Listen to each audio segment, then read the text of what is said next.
Too often, I'll say barefaced lies. I'll say barefaced lies. I'll say barefaced lies. Again, barefaced lies. Too often, I'll say barefaced lies. I'll say barefaced lies. I'll say barefaced lies. Again. That's right, yeah, we got an agenda. And it's your money we're gonna spend, yeah.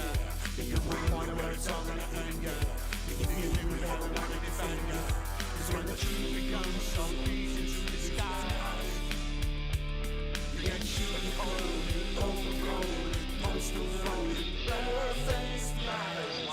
Barefaced lies. Barefaced lies. Hey Sean, you got a party, got that Labour party going on there.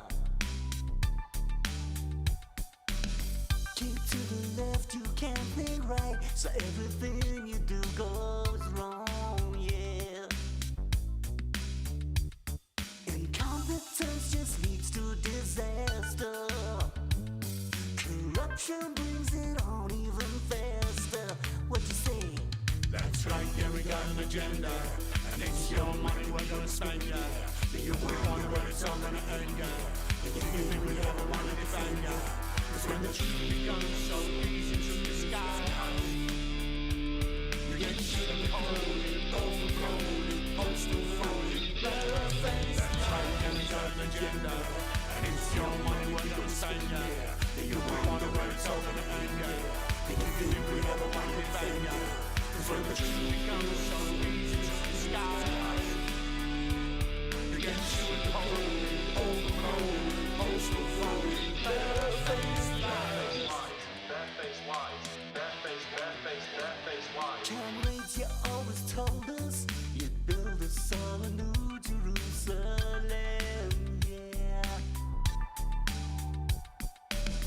You talk the talk, but when you walk, you only leave a crooked line there. And you don't see the trouble that's brewing. If all you do is just... Do not fear them. Do not fear any of them.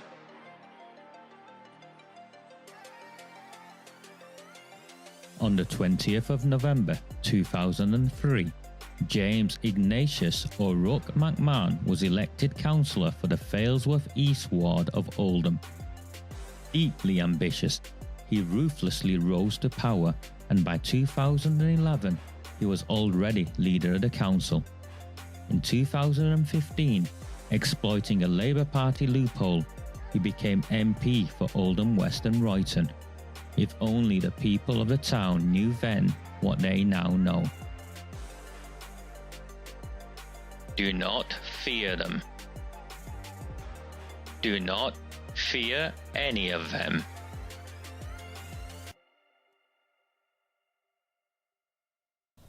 Very, very good evening. Wednesday, the 25th of March 2026.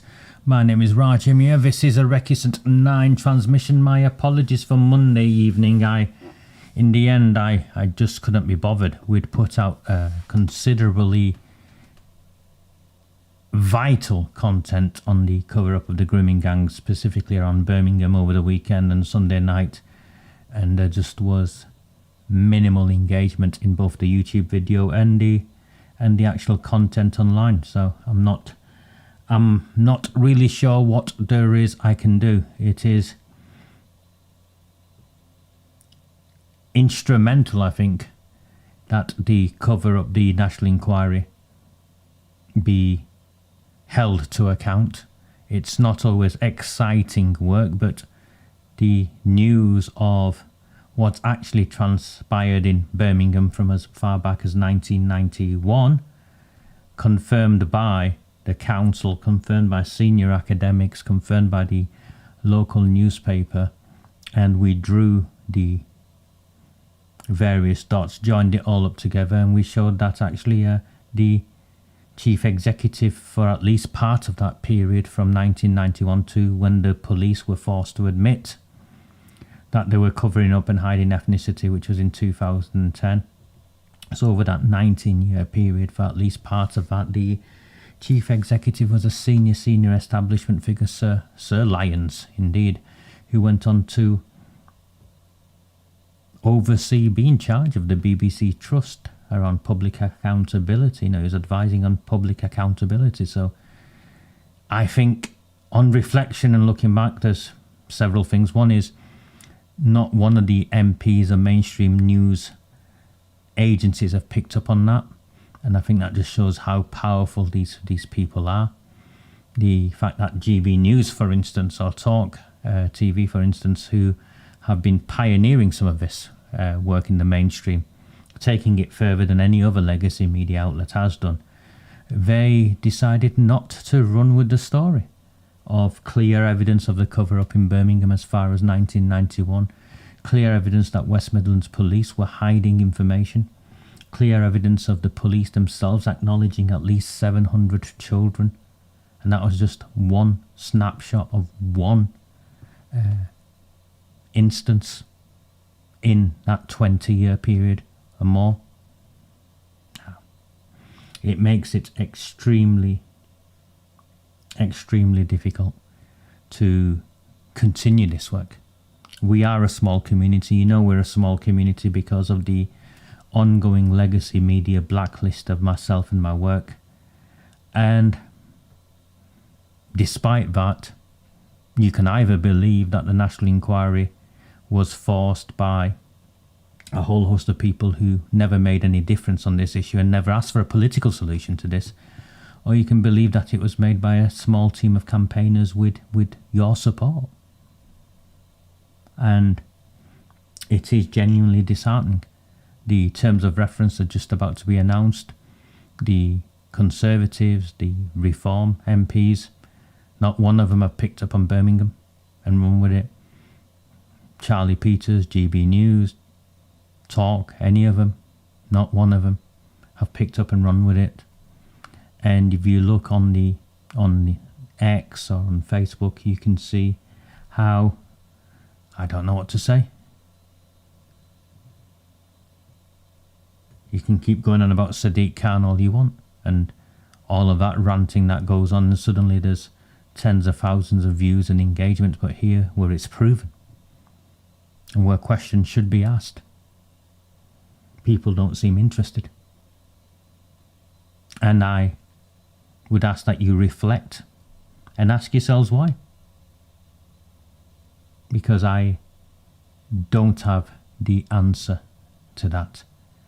What I do know is if we don't focus on these issues in this way, if we don't help and force public awareness,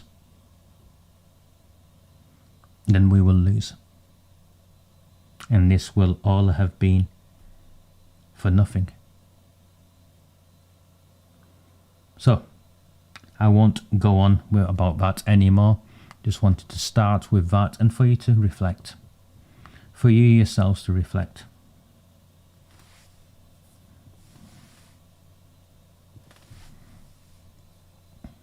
No, mate.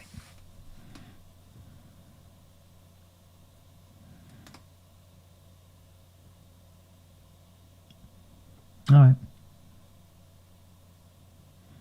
Okay. Those of you who've asked me, have contacted me, our friend David Nestor isn't well. He's in hospital. I spoke to him a couple of days ago. He was having a very difficult time. So please, if you are in contact with him on social media, do send him your well wishes. I know Julie Hayward, when I spoke with him, Julie, he said he'd gone and visited him and took goodie bags with you, and he's got more than enough supplies for some time, I think. So he chuckled at that. So please, if you are in touch with him, drop him a message, drop his wife a message, and our prayers, I'm sure, continue to be with him. I want to start by playing something. Just give me a second.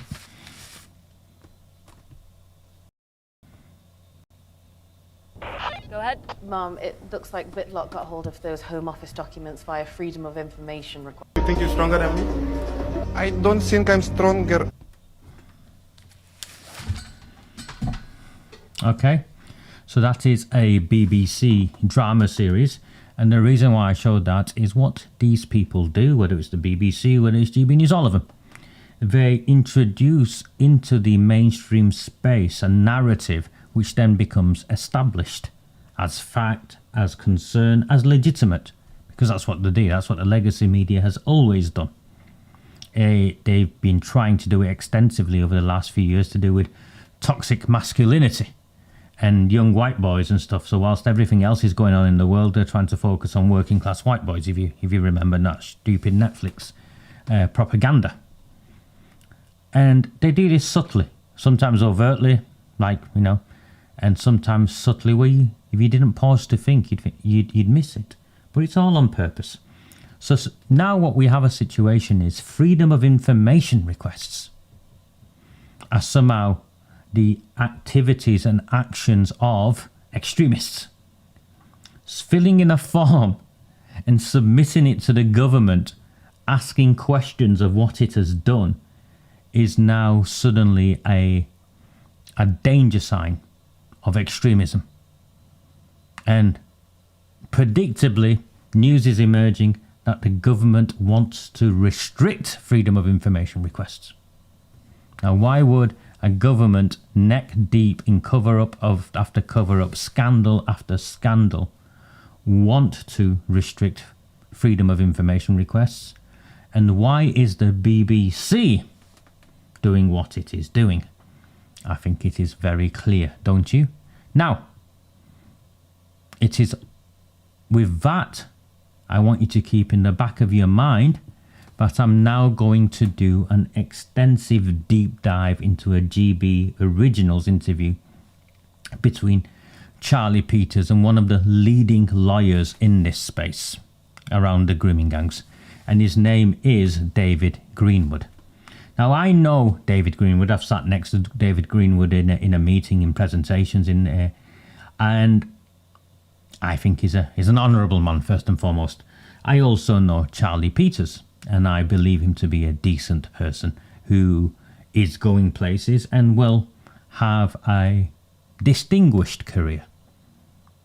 So I think it's clear that I put that out first. However, I think it is only right and proper that I critique a GB Originals broadcast on the grooming gangs, because they are setting the national narrative. They are, aren't they? They are setting the national narrative of what happened, who's to blame, how it happened, who can be held responsible. So when they come out with something like this and they interview someone as well regarded in this space as David, I listened to it.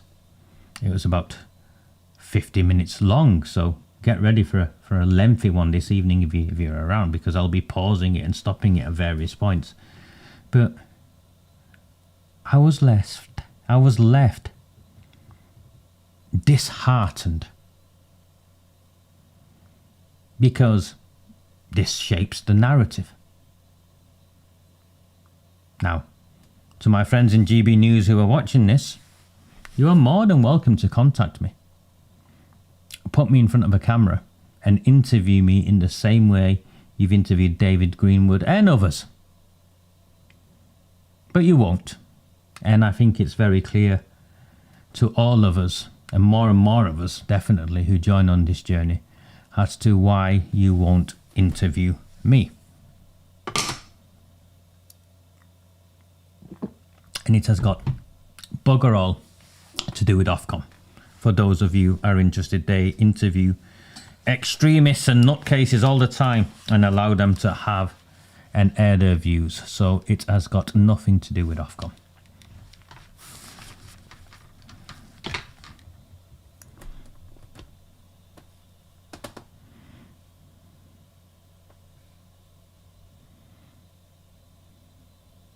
Kind of a local authority social worker groupthink.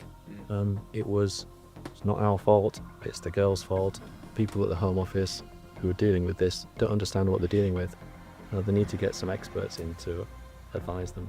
There have been so many allegations of cover-up and suppression on the grounds of protecting the vote that I want that completely investigated in all sorts of different boroughs. So all that stuff that is currently secret from the public will be made public, and it will be, I predict, it will be extremely embarrassing for the police and for the council. If they don't take your advice, what will happen? It's going to be 65 million quid wasted. Hello, I'm Charlie Peters, and you're watching a GB News Originals podcast. Today I'm joined by David Greenwood. He's a solicitor and heads up the child abuse compensation team at the law firm Swatowski's. Now, Swatowski's has been one of the key law firms in engaging with grooming gang victims and survivors right across the country. I think David has represented more of these women than any other lawyer in the country. Swatowski's work has been critical to some of the reporting that we've done here at GB News, explaining some of the controversies and some of the state failures that have occurred to allow this terrible tragedy to expand so much and without the proper justice that those women and girls, and indeed some boys, deserve. Well, in this GB News Originals podcast today, we talk about the grooming gangs inquiry, we talk about the focus that it needs to have, the questions it needs to ask, and the risk to the government if they get it wrong. So David, thank you very much for being here with us today.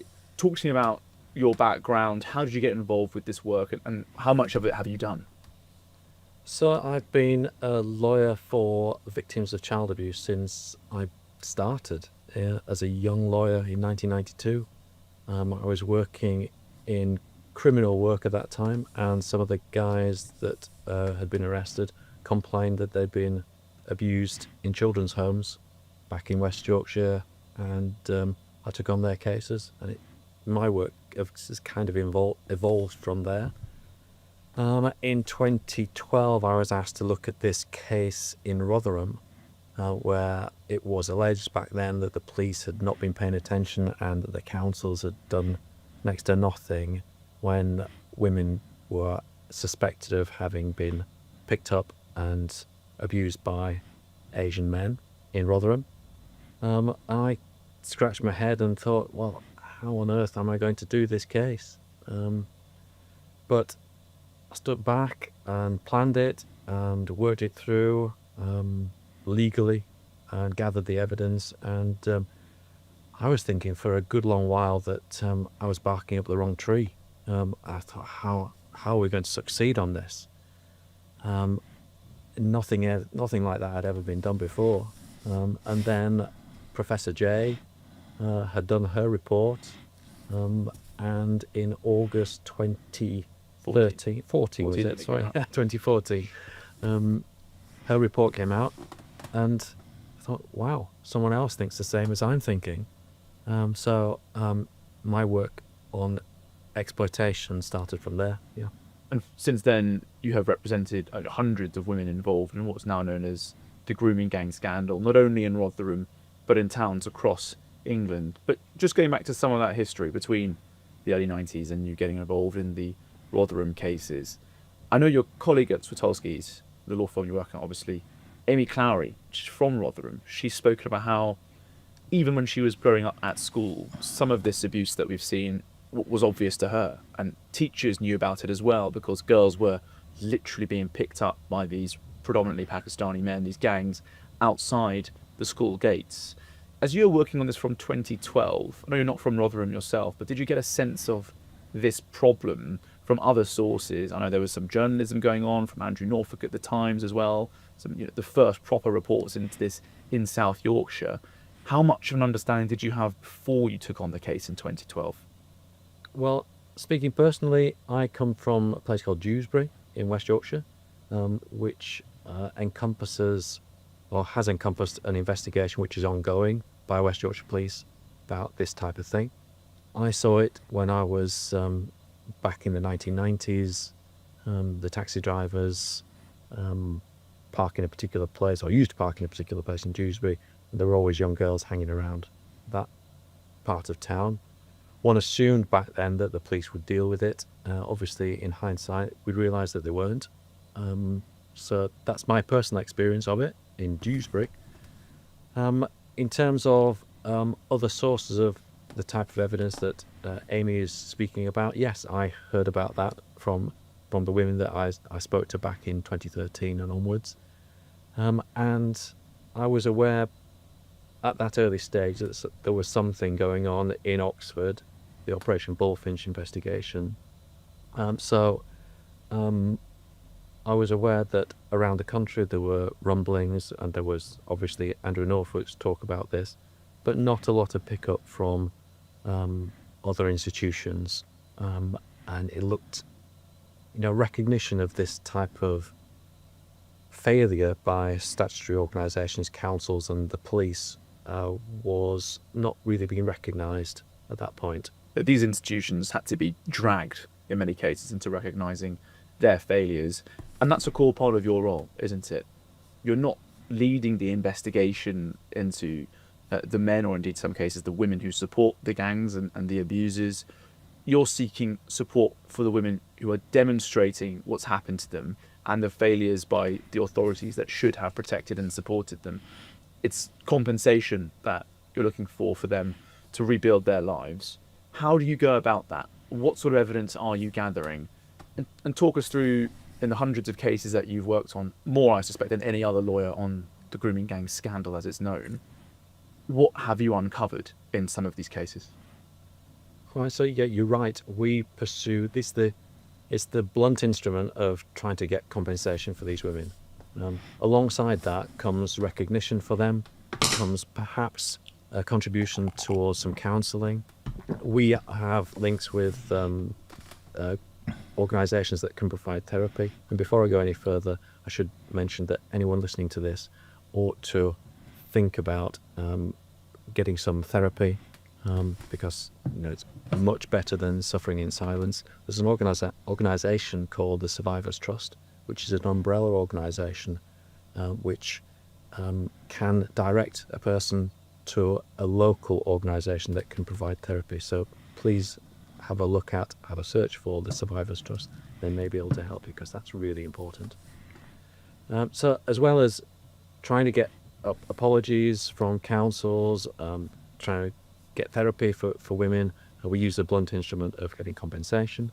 And within that, we're able to get disclosure of documentation from councils and from the police and the NHS and other private organisations like private children's homes if necessary.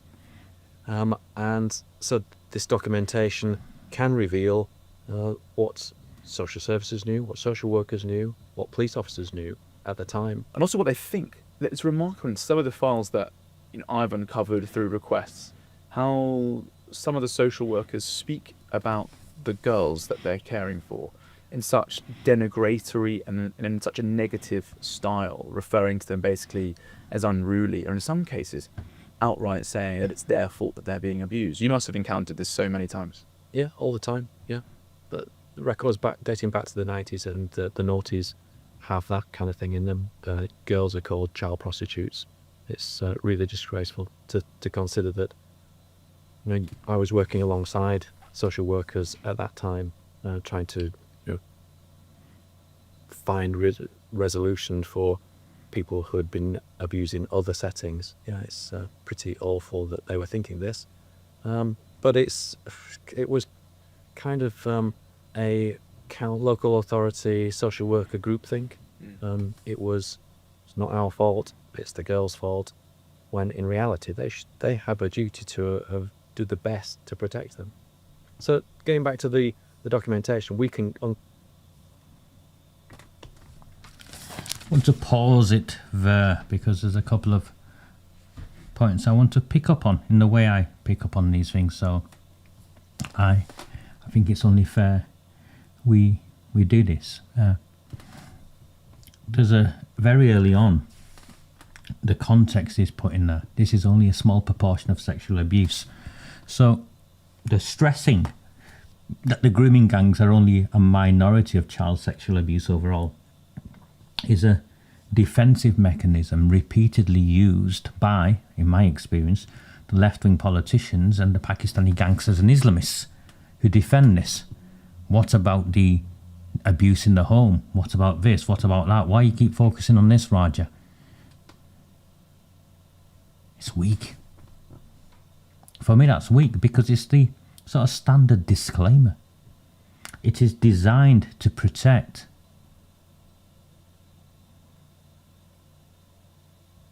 people from that accusation that they're singling out one form of abuse for improper reasons. There's a reason why we're tackling this. It's because they are racially motivated crimes. They're religiously justified, culturally accepted, and politically protected. But no, we can't focus on that. We've got to say this is only a small number and all the majority is over here somewhere. I accept that the majority is over there somewhere, but no one in the right mind is covering up that. No one is making a political decision. No one is saying, oh, who cares that she got raped because she's white working class trash. None of those perceptions, viewpoints exist in the other areas. It's exactly that. It's that whataboutery. And it's poor. I mean, this is a man who's acknowledged his colleague saw it in schools, at the school gates. We were campaigning for 6 years, 7 years, screaming that children were being picked up at the school gates. These people knew.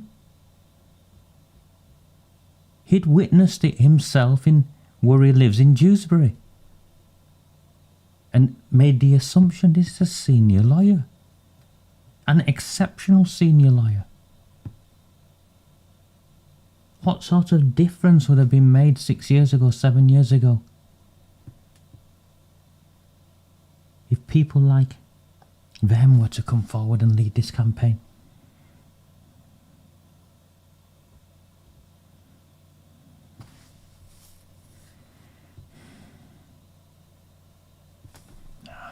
It's weak. It's just weak. The issue is not whether the grooming gangs account for all abuse. Nobody serious is claiming that. No one. The issue is that this was a distinct, organised, industrialised form of abuse with repeated institutional protection, repeated police failure, repeated political cowardice, and repeated cultural avoidance. Its scale within certain towns was socially catastrophic. Its significance lies not just in raw percentage terms, but in the fact that the state, the government, repeatedly stood back whilst working class white girls were raped, trafficked, terrorised, dismissed, and even butchered.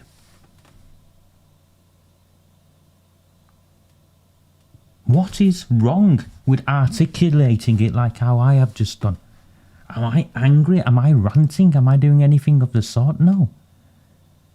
We have a duty to say right from the outset why this crime is distinct from other forms of child abuse.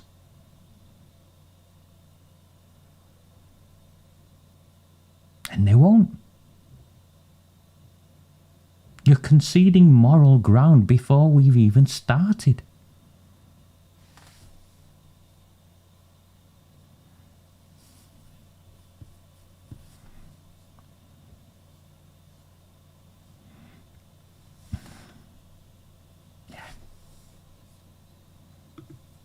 Yeah. They're still frightened. And you'll sense it and feel it throughout.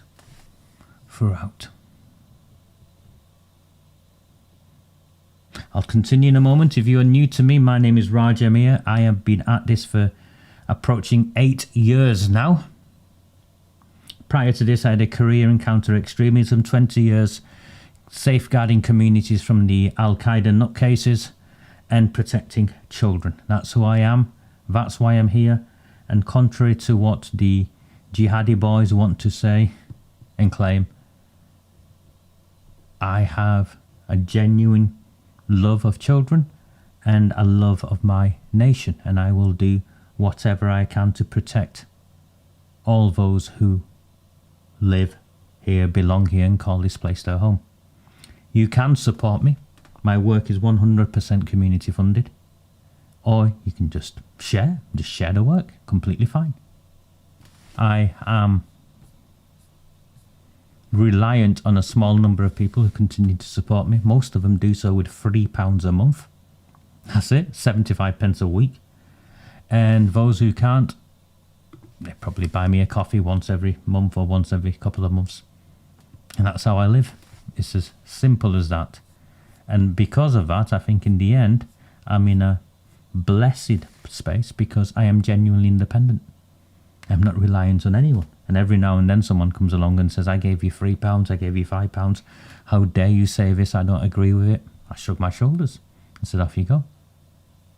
Supporting me does not give you a right to dictate what I say or believe. In fact, what it does is support me to be as free as I have been, and free thinking and independent as I have been, where I criticize anyone and everyone, and I applaud anyone and everyone who is making a difference on this.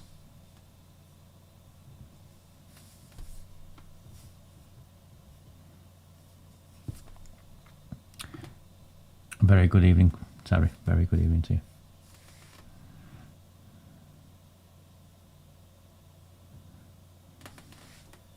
Let's carry on.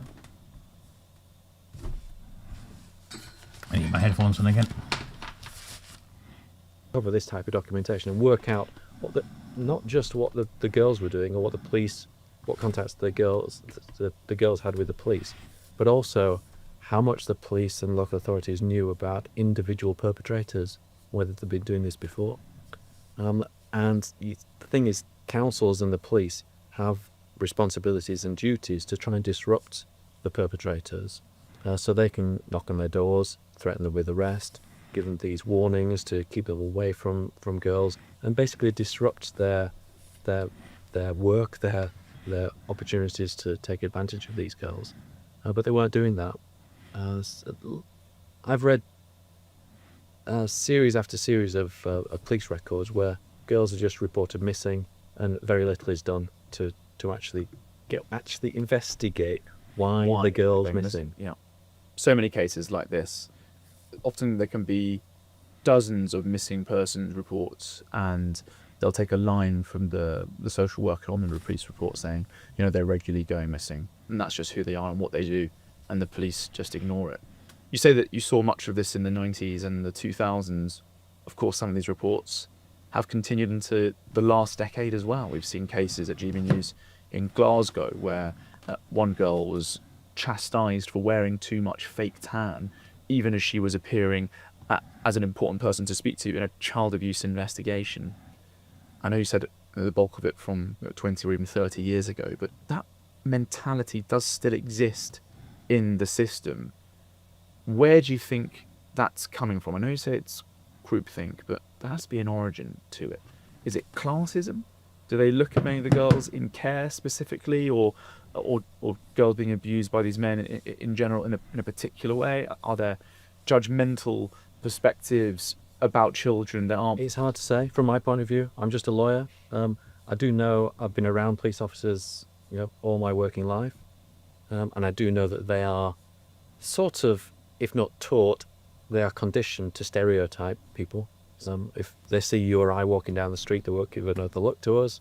But if they see someone who is perhaps less kempt, they will become suspicious.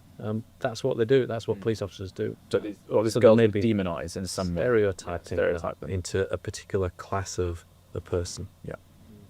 And from there can grow the thinking that this is their fault, and therefore our action isn't required.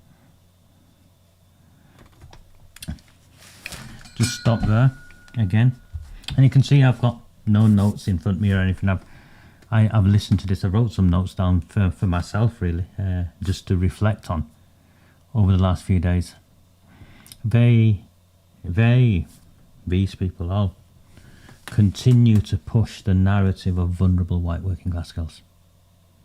Care homes, all of that. It's a narrative that's been repeatedly pushed. I have seen evidence firsthand that this is incomplete and insincere. Indeed, the first wave of girls who were targeted, groomed, gang raped and then trafficked were in the care system. But these gangs, these Pakistani rape gangs, moved on from the care system. They were outside school gates. They were in the youth clubs. These aren't girls who were unkempt. In fact, these men aspired to groom the more sort of working class, middle class, cleaner, I don't mean it disrespectfully, but girls that weren't damaged because they got a greater joy in doing things to them, in destroying them. There was a higher price on the dirty mattresses above the takeaways, in the backs of cars, in hotel rooms. Remember, in Birmingham, hotel rooms booked with men waiting to take their turn, flying in from Pakistan to have first dibs on their fresh meat. Charlie Peters and the others won't touch this. They're too scared. Because what it means is that it wasn't just children in care. It was your children. Ordinary children who were in school were being dragged into cars at the school gates. Thank you, Netanya. That's exactly the kick they got out of it. The destroying of their innocence.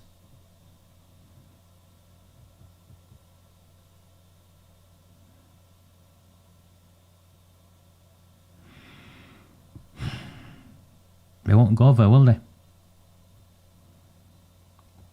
Prior to us talking about this, they weren't even talking about the racial motivations, the religious justifications, the selling of, the political protection. It's all come from our space. And we've been pushing from the beginning this concern that simply saying girls in care is not accurate.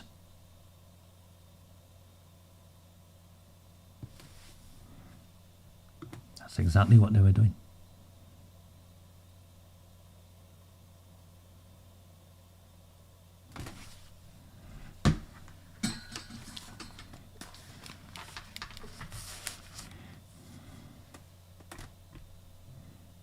And that's, of course, where you come in, proving that their action very much was required to do so. Now, from 20... But just to carry that on, Yeah. another question to be asked is, why were the girls stereotyped? Sure. Why weren't they protected? Sure. Why weren't police officers' first instincts to put their arm around the girl and ask them, what's wrong? Why are you here? Why are you in this situation? And take them home, rather than just allowing them to continue to engage with, in very, very risky situations. Now, there are many reasons that have been put forward for that question you've just asked. But from where you're from West Yorkshire, and indeed in South Yorkshire, or across the whole of Yorkshire really, where this has been such a problem, there have been regular theories, which I share, that the police and the state in general were particularly hesitant in dealing with these gangs and the network, often linked by family and by clannishness and by a wider culture as well. They were particularly resistant due to fears of being accused of racist. This has been repeated several times. But I think it actually goes beyond that. And you might have seen this, I think, in quite a few of the cases you've worked on. But it was actually a fear about racial rioting to break out, or inter-community violence to be a problem. We've seen this in West Yorkshire, obviously, after several riots across the county. So many problems in the past. 2001 in Oldham. All of these problems have, and in Bradford, of course, in the early 2000s as well. as these issues have reared their heads over and over again, do you think that has led to this issue being denigrated and ignored? And that might be one of the reasons why the police... He knows better. I know he knows better. It's disgraceful. Continuing to push this shit is disgraceful. Fear of racism and community tensions. Give over, Charlie. You understate the political reality of what was taking place in these towns and cities. The real issue wasn't fear of being accused of racism. I'm sure, I know it meets the GB news. Oh yes, the racism stuff. Let's hammer down on that. But it's bullshit, lad. Oh, we're scared of being racist. No, bullshit. Absolute bullshit. The real issue was political risk management. The authorities feared the consequences of telling the truth, and it wasn't community cohesion or riots. I've gone to these towns and cities, every one of them, and I will tell you now, without any hesitation, that no one in these communities, no one decent in these communities said, we will riot if you arrest our rapist uncles. It's absolute bullshit. No one said we will riot if you arrest the rapists. In my own town, it was the Asian community, the Pakistani community that went desperately to the police and then went desperately to the BBC, concerned by what was taking place. It's absolute nonsense.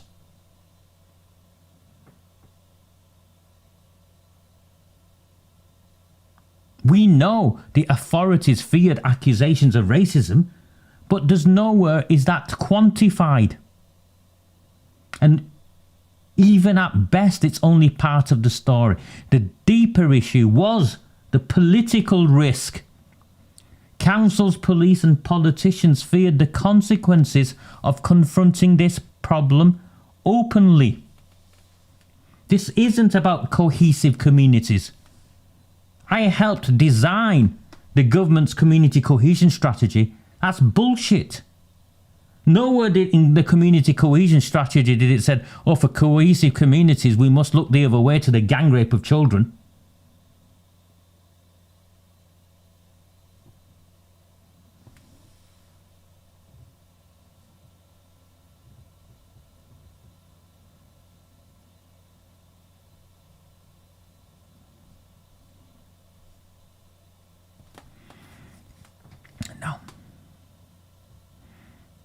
There was a political undercurrent here. And these people will not go there because it does not shift responsibility, because I'm not one for shifting responsibility. I have been more critical of the Pakistani community and the Bangladeshi community and the Muslim community than anyone else. But the men who did this in these communities were politically connected, and when time after time they talked about managing community relations, they also made reference to elections. They also made reference to political parties, because the BNP is a political party, or was a political party.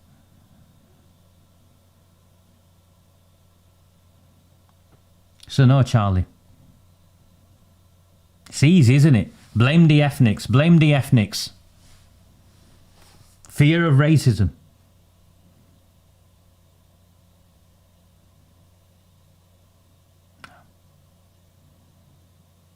It was fear of the political consequences for those who would make the decisions. And where does that take us to?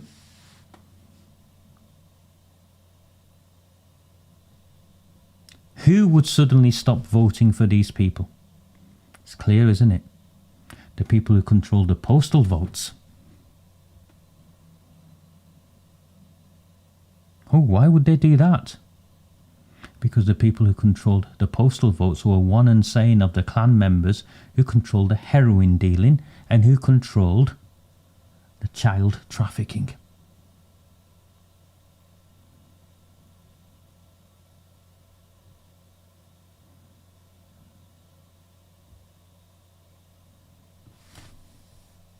No. Bollocks. Think it through. I know they didn't want to stir the main bit before the 2010 elections. It's to do with the elections. You need to get it out of your head.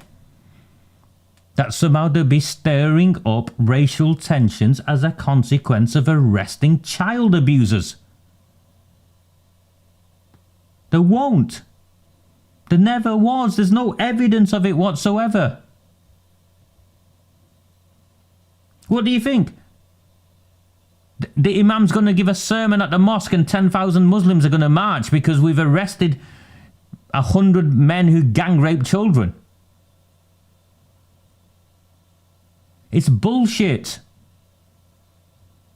What they were doing was protecting the fuckers who were involved in the gang rape, because those fuckers were the ones supplying the postal votes. Own it.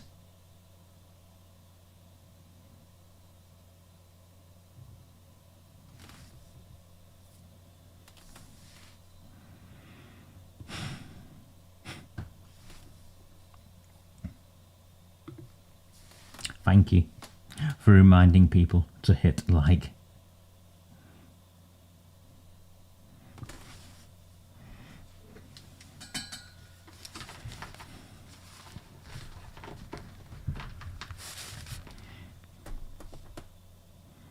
Didn't want to wrap their arms around those girls and ask them what's going on. It's difficult to answer that. I don't know the full story there. From my own personal perspective, living in that community, the Pakistani Muslim community is defensive. It protects its own. It can be well organised. They are very good people, generally. And they have a good community spirit, i.e. they protect their own, look after themselves, look out for one another. Perhaps you could say that. Yeah. But they're organised as well. You know? They know each other's business. Perhaps it could be said that in some circumstances, such as the Bradford riots and other unrest that's happened in the north of England in the 90s and 2000s, that spilled over, or some kind of tension between what the police and councils and the general population, how they want to treat them. And let's face it, they get a hell of a lot of racist abuse in these communities. That spilled over into some kind of cohesive riot situation back then. In the 2000s, I wasn't detecting that. I was busy working, obviously, but I didn't detect that there was a lot of unrest there. Sure. There were people like, God knows, Nick Griffin and all his EDL lot that were The BNP, whether it was like that. Sure. That was earlier, wasn't it? Yeah. That was Nick Griffin. Yeah. Was it? Right. Yeah. So they were trying to stir things up. I don't think they had much impact back in the 2000s.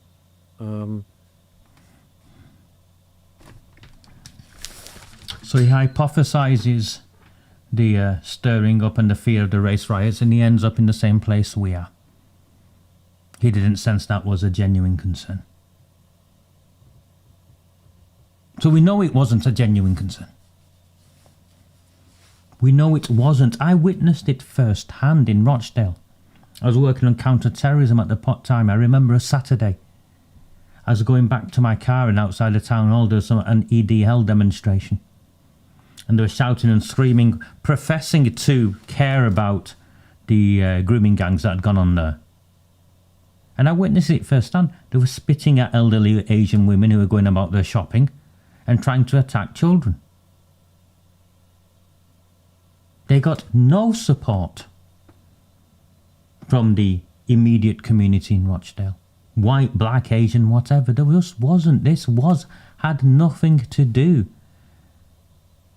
The refusal to investigate the gang rape of children had nothing to do with the fear of being branded racist, or the fear that if they did so, that there'd be some sort of mass uprising from within the Asian communities that would lead to riots across the country. No. And as for blaming the far right, my position has always been this on all forms of extremism. Extremism only flourishes if the mainstream refuse to pick up on an issue of genuine concern. It is in that vacuum that extremism flourishes.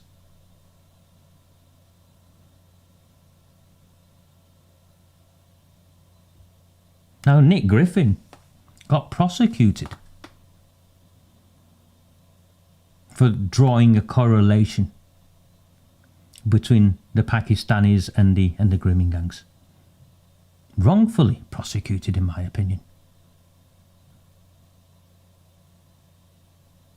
I can separate what is taking place and acknowledging what is taking place from what we want to do about it. They're not one and the same. For instance, Ben Habib recently put a video out where he talked about the grooming gangs. And part of what he said was, you know, as well as prosecuting these and targeting these and all that, he wanted the men castrated.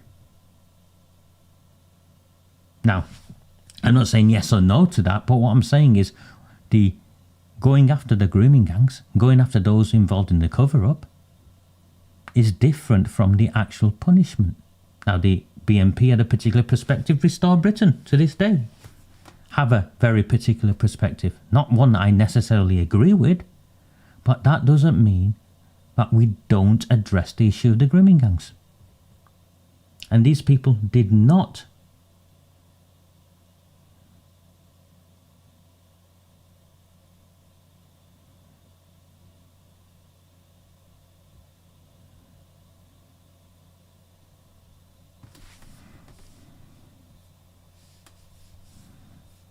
I'm trying to find my mouse. Just give me 1 second. In 2 seconds. I'm going to have to work out how to get this pointer bigger. Ah, here it is. Found it. Just pause for a second. So thank you to the super chats. I noticed someone had gave me a super chat that hasn't shown up. I'm afraid it hasn't shown up at my end either. So I can only click on and say thank you to the ones that have done. So thank you.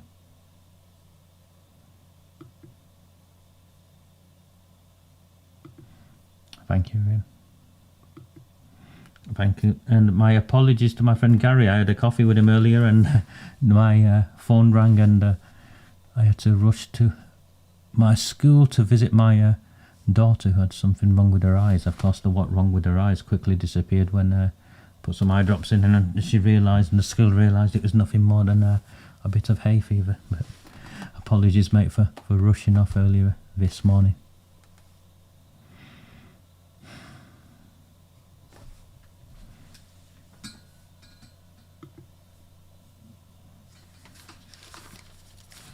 I mean, what the fuck are you on about, mate?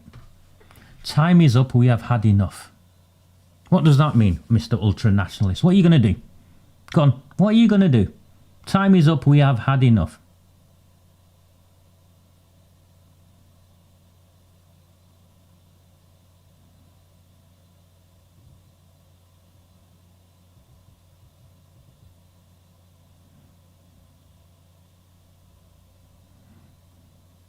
I'm listening.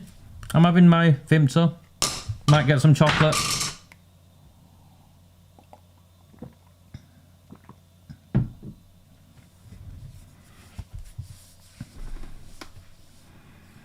Whether we like it or not, and we saw this in our own town,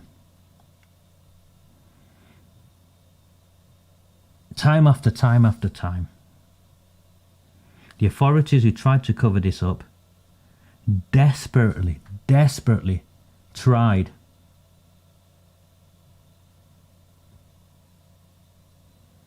to categorise us as far right so they could shut down the campaign. And I'm afraid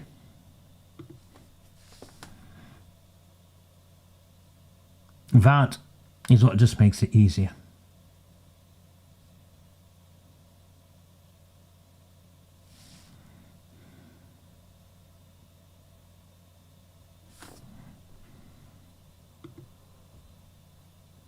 I can't be arsed with that shit.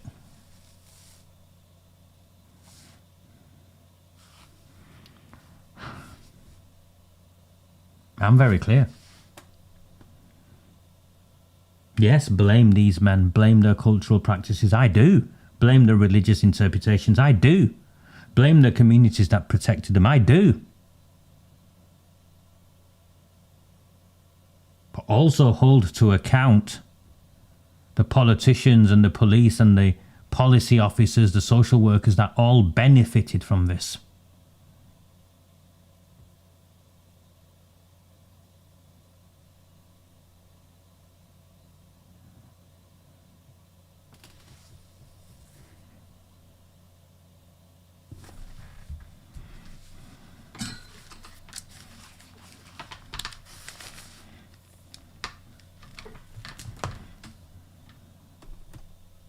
I think it's I can only say that they are organised and they're cohesive. They talk to each other. They are a community. Sure. I can't take it any further from there because I've not researched it. Sure.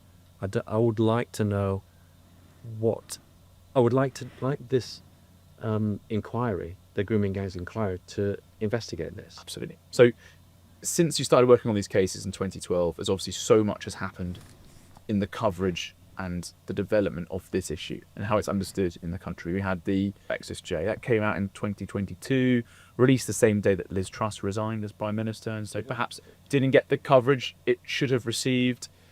That was considered by many at the time, including Andrew Norfolk while he was reporting on it, as having a bit of a cowardly reluctance to actually engage with the grooming gangs issue. It never really looked at it nationally. It chose areas that didn't have this pattern of abuse, the pattern we'd seen in Rochdale, the one that we'd seen in Rotherham, in Oxford by now, and of course in several other towns where trials had taken place by this stage. And so I got involved in covering this story because I saw that sort of national inquiry gap, this lack of national attention on this issue. And since 2022, when that report came out, there has been a crescendo in urging that coverage. All of that suddenly erupted last January when Elon Musk started engaging with this issue. It essentially seemed to discover what you and I had been talking about for many years, what other journalists and many survivors have been talking about, that had been, let's be frank, ignored for a long, long time. He started showing court transcripts, he started referring to the cases. We were able to reveal at GB News that Oldham Council's request for an inquiry had been rejected around that time, which he then also shared. There's no shame there at all, is there? There's no shame there at all. The only reason Oldham submitted a request for a national inquiry that triggered all of this was because of a 6-year campaign led by a small team of us in Oldham. There's no acknowledgement of that. No shame. Absolutely no shame. The rewriting of history.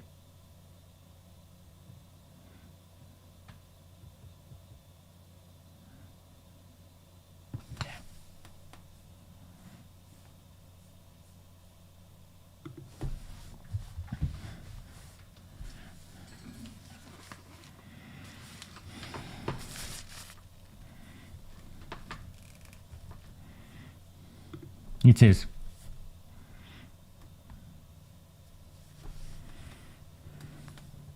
From your perspective at the time, did you see this sudden moment as an opportunity to get the proper focus and investigation of this pattern that you've been looking at and supporting women through for so many years? Definitely. Before I answer that, I should preface everything I say by recognising that this is a minority of the child sexual abuse that's going on in this country. It's a small figure, it's a small proportion of everything that's going on, and I want to stamp out all child sexual abuse. I need to be redundant. So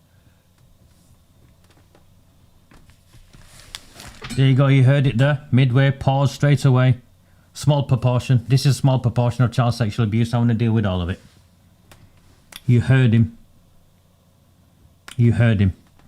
I'm sorry, Darcy, nothing has come through from you. I think I would maybe not do any more or just wait and get in touch with the bank, and I'm afraid nothing's come through.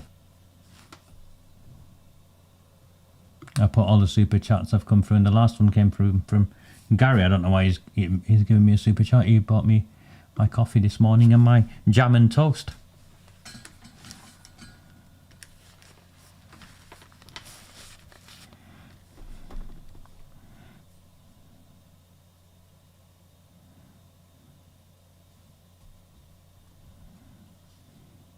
that's the first thing I need to say.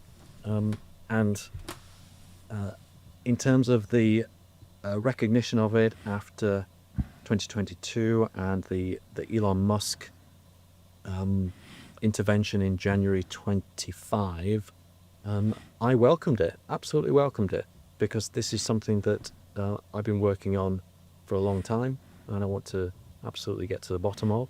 These inquiries that have happened, to be fair to the ICSA inquiry, it was only tasked with looking at institutional responses. It totally shied away from the issue. It wasn't asked to look at the actual mechanics of what's going on and the causes of it, and what these young men perceive to give them permission to do this kind of thing. So acknowledgement there from a leading lawyer with 20 years experience in this, 30 years experience in this, that ICSA, the Independent Child Sexual Exploitation Inquiry, 7 years, it was not tasked to do this and avoiding this. When the government kept making reference to ICSA, I went and read the bloody report, hundreds and hundreds of pages. There was no reference to, the grooming gangs weren't there. They'd been excluded from it. In fact, Telford had been excluded as a case study within it, which is why Telford went to do its own independent inquiry. Judge-led, non-statutory, condemned everything that was found. See? We've been fighting alone on this for so long. And these people knew all along.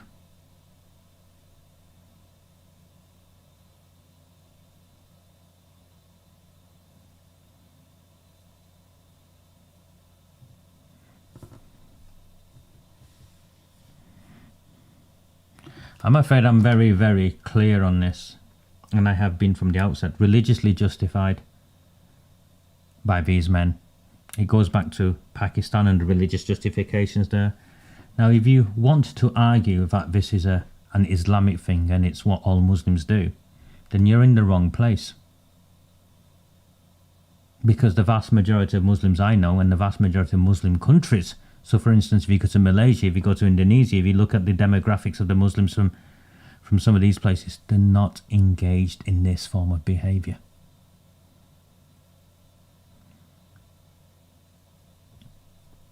Now, if it doesn't suit where you want this to go, then you need to go somewhere else where perhaps it will. But I'm not going to take it there, because the evidence doesn't take it there.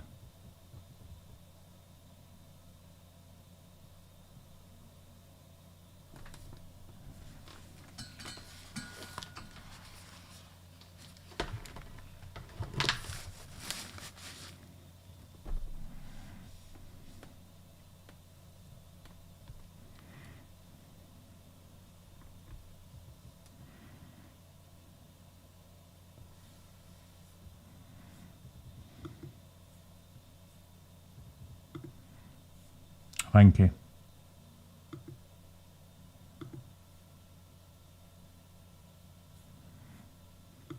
Yeah.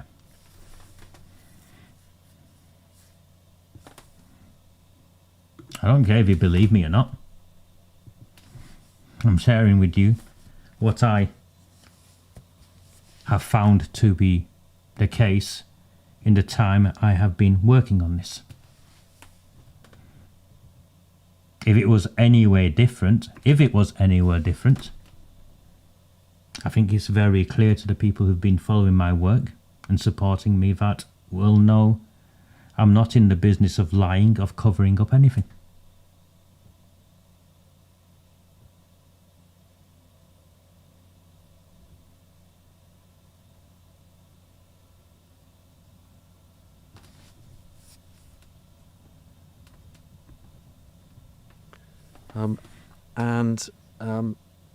Yeah, the focus on this and the fact that there is going to be an inquiry is an opportunity to do that. Because let's face it, it's going on now. It's going on in all sorts of situations, but this is something that the country is concerned about. Let's tackle it. Let's have a look at it. And I want this new inquiry to dig into the causes. Why are these young men giving themselves permission to do this? You say it's young men. We've seen so many cases where young men are used to entrap girls at the start, but then actually they swiftly pass them on to their uncles, their cousins, in some cases even their fathers or their brothers. We've got family links here, and there's a full range of ages. We saw in the first Rochdale trial some men aged in their very early 20s and some in their 50s, who was Shabir Ahmed, named as a ringleader, also worked as a welfare officer at Oldham Council. So there is a broad age range here. Talking about the inquiry's announcement in June of last year, it's taken a long time for the inquiry to get going, and part of the process was to engage with survivors, to set up a victims and survivors panel last year.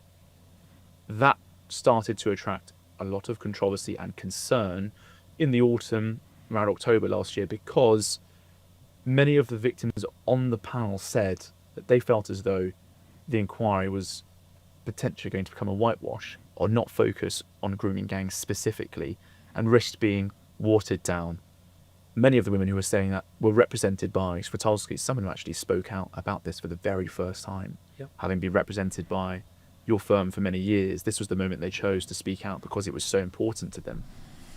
What was your perspective looking on at that at the time? Did you share their concerns that this inquiry could be expanded beyond that specific focus on grooming gangs? I know it's a small portion, but it's an area we don't understand. It has a tremendous wider effects on British society. Did that concern, was it shared by you as well? I was definitely concerned that it was being watered down. Potentially. He was definitely concerned it was being watered down. David.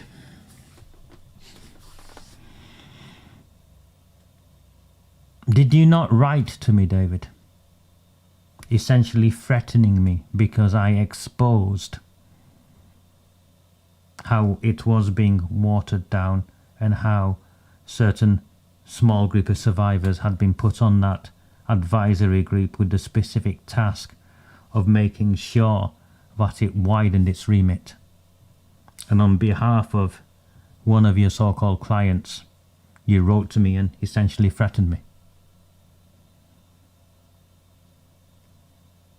And if I had not exposed it the way I had exposed it,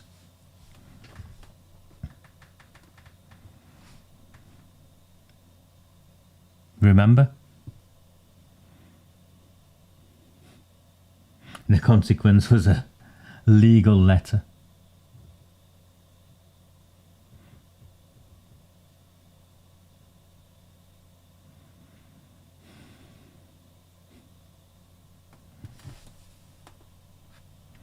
Mate, I'm not here to give you a history lesson. Alright? I'm here because children in my town and now children in my country have been groomed and gang raped on an industrial scale. As a lawyer himself admits, it's still going on now. and I want to stop it. And I want to hold to account those responsible for committing the crimes and those responsible for covering up the crimes, so that it never happens again.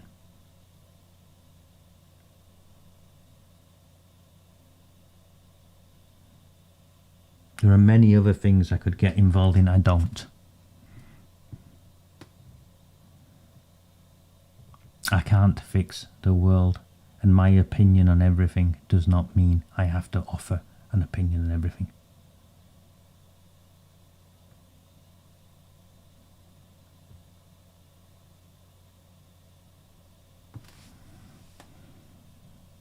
Remember, Tony? They wrote to me and threatened me.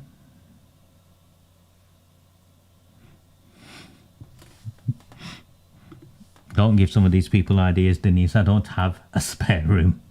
I have a living room. We're in the corner I do this from. I have a bedroom. My daughter has a bedroom.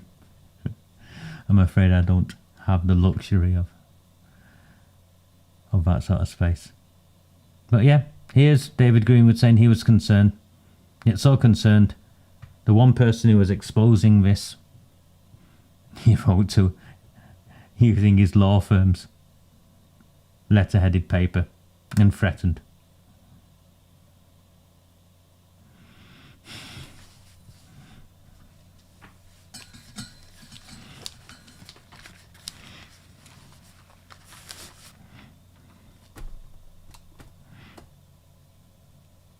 They're being watered down.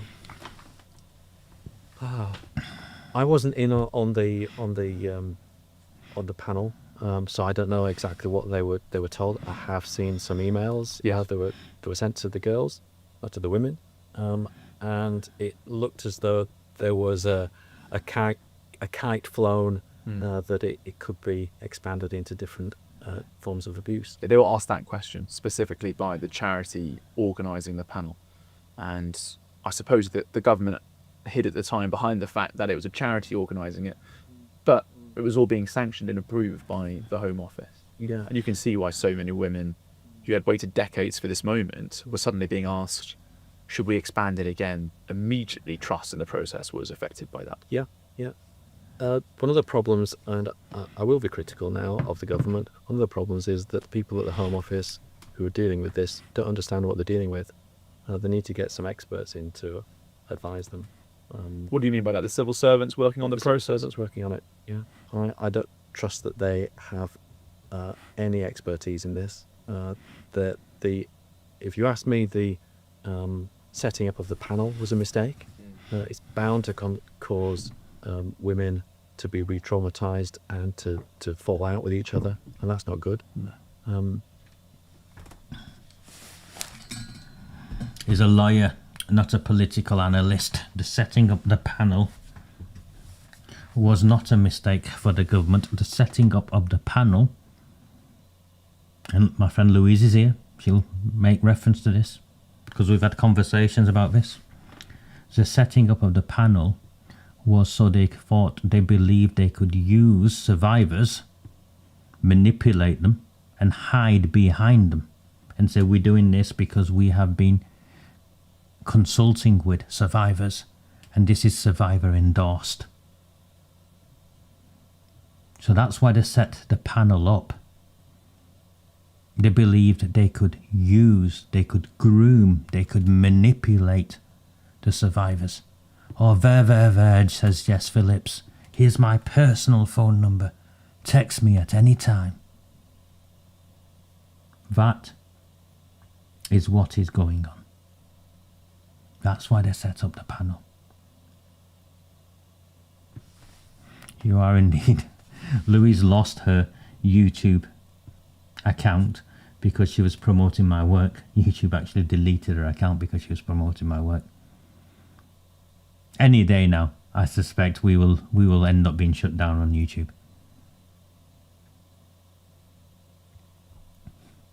But we'll continue as long as we can. These people are powerful. We've got to accept it. The people we are up against are very, very powerful.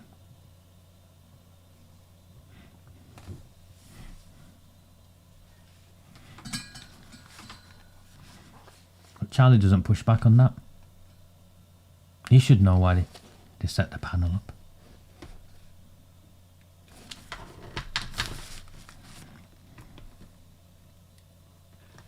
An alternative way would have been to do more of an in-depth consultation with everyone individually. That's the way that I would have done it, but that's the way that they chose, and it all went wrong, didn't it? It was a real mess. Just jumping back on the timeline a little bit from earlier in last year, before the national inquiry is launched, just on this theme of perhaps the people in government not understanding this issue, before they announced the national inquiry following Baroness Casey's audit, they did that U-turn. It was her second recommendation. We also had the government announcing a set of local inquiries before that. And they said that the only one they ever announced, because none of these areas actually wanted this, was Oldham. Oldham was the only place that had been approved. Now, Tom Crowther, who'd conducted a report into Telford, he was selected to lead that Oldham inquiry. As I understand it now, he's no longer in the picture because the national inquiry has been set up, which is a shame. He's a sensational barrister who did a great job in Telford. He gave extraordinary evidence at the Home Affairs Select Committee last year, essentially saying that there was no direction from the Home Office. He was even texting them and saying, "Do you still want me?" at some points. Do you remember what you felt like at the time, seeing those reports come in from Tom? And how did it affect your confidence in what we've seen since with the National Inquiry? Do you trust the civil servants to get it right? The short answer is no. I was working with another high-profile person who was consulted as an expert to advise them on all that, on terms of reference, and things were not going well there, despite that person giving them a lot of their insight and time.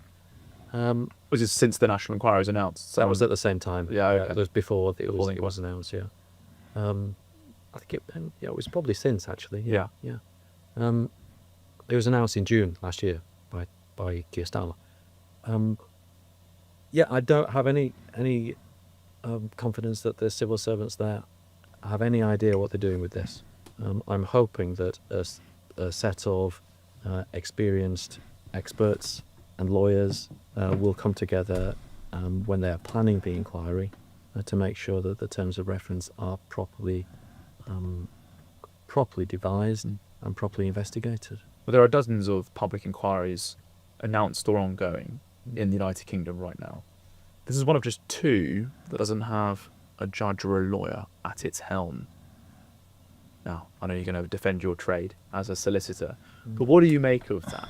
That we have now Baroness Anne Longfield in the position, formerly a Labour peer as well. That's attracted some concern.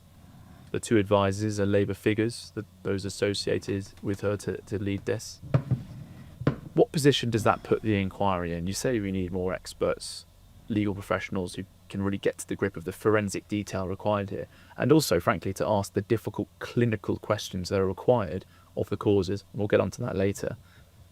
But what do you make of the current setup? Do you have confidence it will achieve what it's set out to do with the personnel it's got?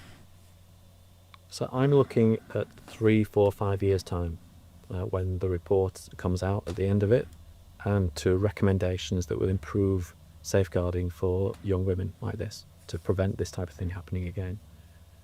We've seen with ICSA, and I was heavily involved with that for God knows how many years, that their recommendations at the end of it were not implemented. Yeah. I don't want to see that happening with this one. I want some great recommendation to come out of it, and thousands more children in future protected. Now, to see that there are people connected with the same political party as is in government at the moment, and which will be accused of having suppressed these types of investigations during the 90s and the noughties to hang on to their vote in these boroughs, is worrying for me. I fear that in 3, 4, 5 years' time, someone in an opposing political party, which may be in government at the time, will look at it and decide that It's not good enough. But it was politically biased. Sure. That's my fear. So his fear is it's a waste. His fear is the protection of votes. He makes reference to it himself, he introduces himself. because he knows the truth of what's going on. That the investigations were suppressed to protect votes. That's why they've appointed a Labour Party baroness. So, in my opinion, it's one of the most serious sort of claims in the entire interview.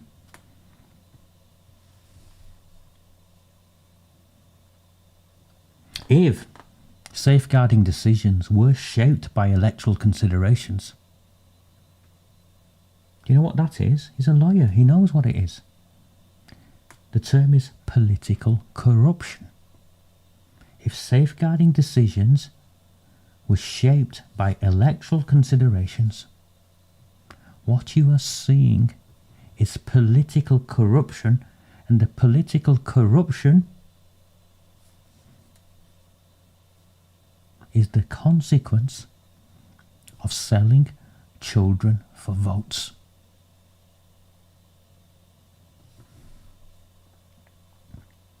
They sold children for votes, they sold children for votes, they sold children for votes. How hard is it to say it? They sold children for votes. It had fuck all to do with maintaining community relations. It had fuck all to do with being branded a racist. It had fuck all to do with fear of riots. It had everything to do with politics. They sold children for votes. And they are now trying to protect those who benefited from selling children for votes.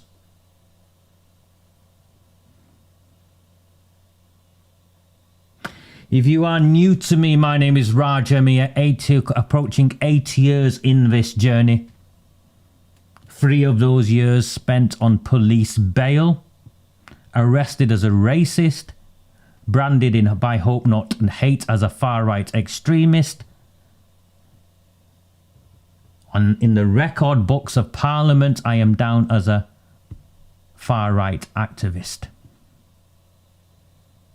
There's nothing wrong with your phone screens, your iPads or your tablets or even your TV. I am indeed a brown-faced man. Very proudly northern, with as northern an accent as can be, I'd like to think. I am also a Muslim, much to the bemusement of many people. Denise was with me plenty of time in court waiting rooms, and it's why I have a soft spot for the likes of David Nestor. Came to courtroom after courtroom, waiting room after waiting room with me, sat next to me. Came with his wife. Dressed smart on each occasion because I made reference to those who were butchered at Peterloo and the Peterloo massacre. You know, one of the key moments in our nation's history towards working class franchisement and being treated as equals. You know, they wore white to Peterloo because they wanted those who were there to condemn them to see them as people and dignified, so they wore the sun their best and went when they were attacked and massacred. And David would always come smart.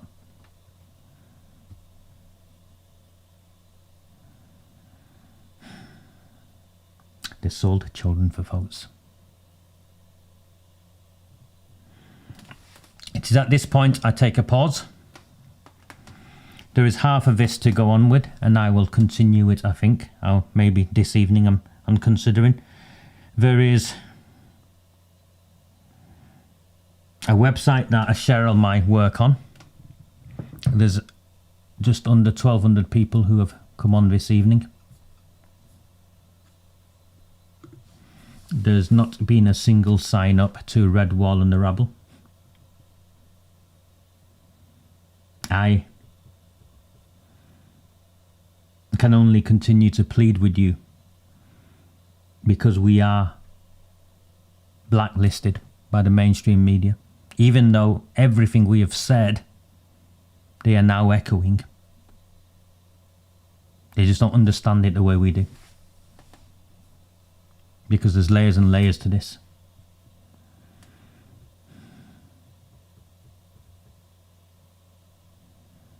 Please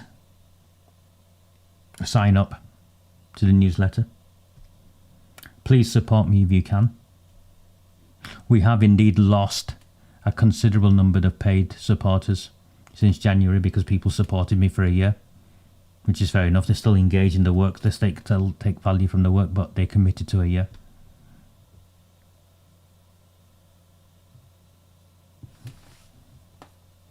But unfortunately, again this evening, not a single sign up.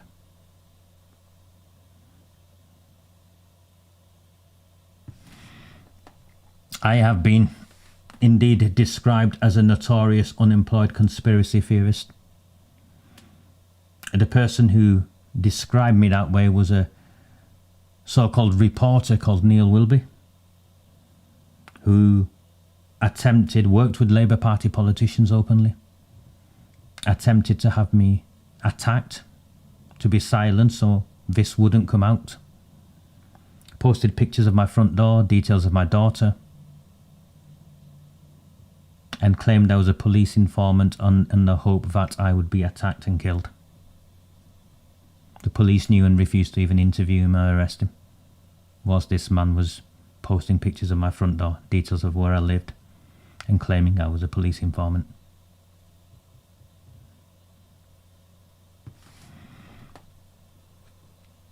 You sign up to the newsletter. The links in the comments. It's redwallandrabble.co.uk.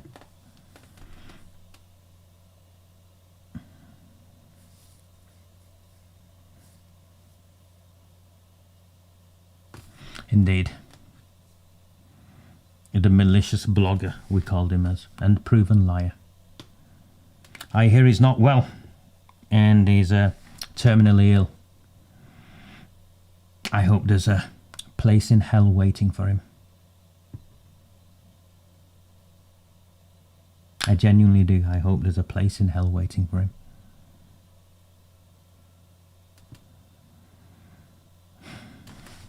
Let's carry on.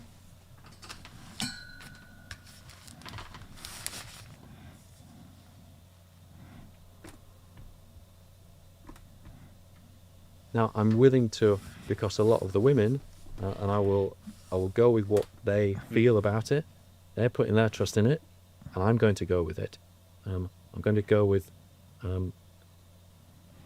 the fact that it is happening.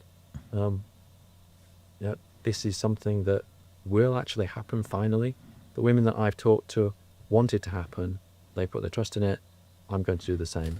And along the way, if I feel as though it's going in the wrong direction, I'm going to say so. Yeah. Help our audience understand how a national inquiry works, and as part of that, could you answer if it will, as it stands, investigate if investigations were frustrated due to a desire to protect the Muslim or the Pakistani bloc vote in certain areas? As it's currently set up, the draft terms of reference that we've got doesn't seem to point in that direction. The draft terms of reference talk about how ethnicity or religion or culture could have led to a failure to investigate or to react to them, but not necessarily on the causes of the abuse, which are the sort of difficult clinical and vital societal questions that need to be asked. But as it stands, the inquiry is not set up to do. This is an opportunity for some open and honest research, for Britain to face up to some difficult but important questions. As it's currently drafted, it won't do that. It won't. It's essential that it does. Absolutely essential. I don't want 65 million or however many million pounds worth of taxpayers' money spent on this if it's not going to do that. I want to know. There have been so many allegations of cover-up and suppression on the grounds of protecting the vote. that I want that completely investigated in all sorts of different boroughs around the country. So that's one thing. And secondly, the terms of reference at the moment don't allow the inquiry to dig into the cultural, religious causes for this happening in the first place. It wants the inquiry to look into the cultural and religious ethnic causes that Frustrated the police or led to the councils resisting. some councils and police investigating it, but we need to know exactly how it is that those cultural, religious, ethnic influences gave these men permission in their minds to do this, to rape girls on our streets, because that's what it is. Brilliant. Well done. I told you I applaud where I see courage. He's admitted it there. One, about the votes, but two, about the culturally, the religiously justified, racially motivated, that in their minds allowed these men to rape our girls on the streets of our towns and cities. So we want to investigate what we perceive to be the culture within the institutions that failed, but we don't want to investigate the culture within those who committed the gang rape when we already know that they worked in family units, in clan units. And we already know the overrepresentation of a specific demographic, the Kashmiri, the Mirpuris from Pakistan.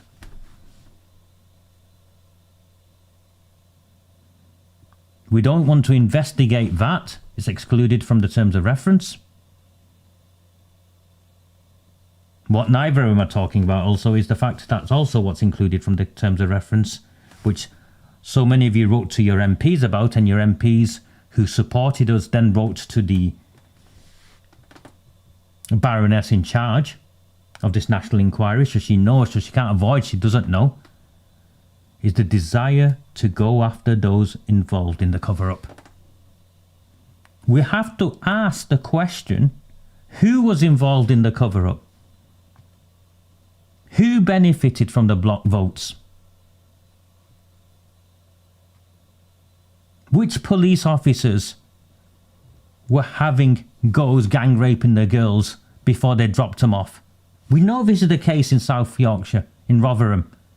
And we know that the police, despite knowing this, that the police decided that they would investigate themselves.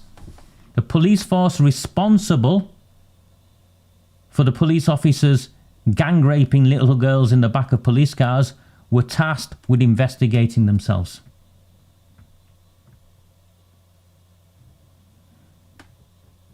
And he's saying, I'm going with it because some of the girls are going with it. Well, I'm sorry. I'm not going with it. I'm going to keep ripping it to pieces. I'm going to keep exposing it. I'm going to hold them to account throughout the next 3 years with your support. So at every stage when they're reporting, we're hammering them because we know, don't we? If these are the draft terms of reference that exclude all of this, if the person appointed to lead the national inquiry is a Labour Party baroness, if they created a survivors panel and tried to manipulate survivors who then left the panel, and then the Minister for Safeguarding Girls called those survivors liars, and the evidence showed it was the minister herself who was lying, we know all of this has took place. So how the fuck can you trust this process? How can you trust this process? How can you say, oh, sorry, I don't wear a suit. I'm not very politely spoken sometimes. I can be.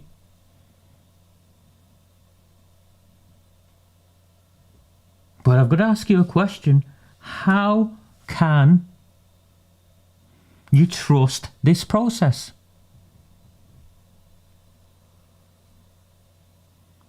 It's restricted its timeline to 2000, so we can't look into the 90s into what happened in Birmingham, where these two MPs themselves are from.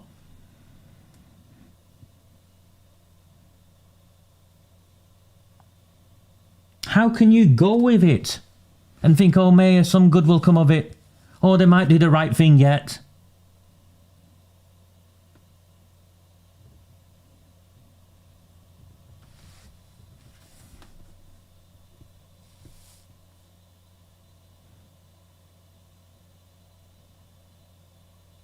And if you are where I am, and you can't trust this process, then you've got to ask the question. This is one of the most, if not the most significant political event in our nation's history around child safeguarding. 100%. They're going about Epstein all the time.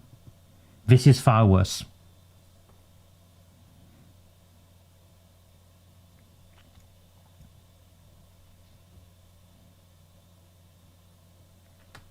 Why are the politicians we have elected in the opposition parties playing to the rules? Why are they not speaking out? Not just in response to the statutory consultation. Katie Lamb and them did. Over 20,000 people responded to a statutory consultation. That's unprecedented, by the way. Over 20,000 of us responded. That's just through that platform, not anywhere else.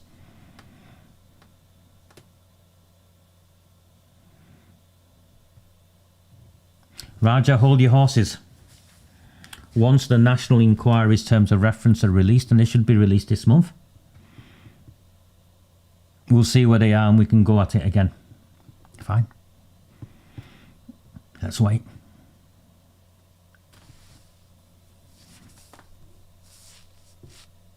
But let's not say we're going to go with it no matter what.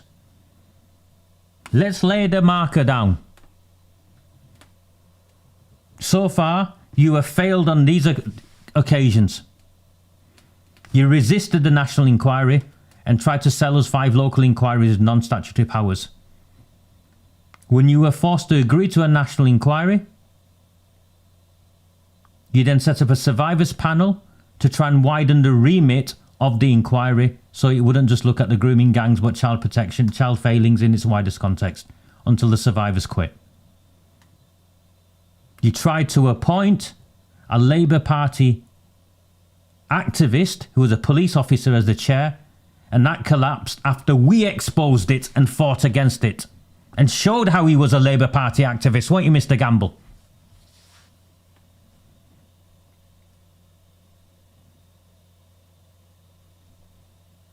We then exposed and fought against it when they tried to widen the remit. Fiona Goddard bravely stepped forward. Eliane Reynolds bravely stepped forward.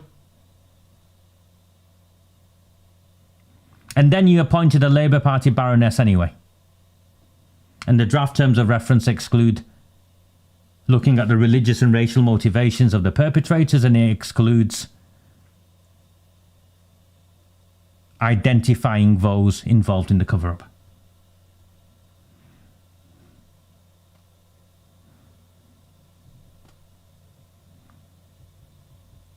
We're here to fuck all the white girls and fuck the government. That's a quote from Katie Lamb, stood in the Houses of Parliament, reading from the transcripts that they're now trying to suppress as well.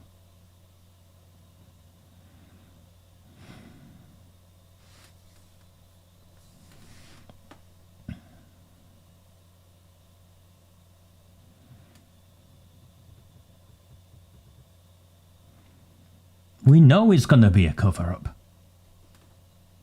So now we know it's going to be a cover-up. What is our role? Surely our role is at every point to expose the cover-up, and push and promote an alternative.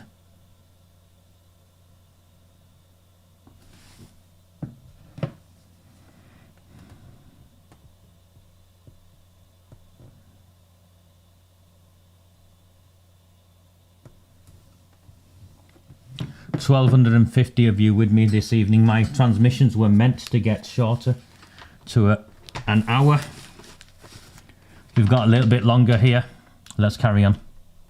I think what's going to end up happening is that the inquiry, regardless of what's in the terms of reference at the end, will probably shy away from this because it's too difficult for the state to face up to these questions.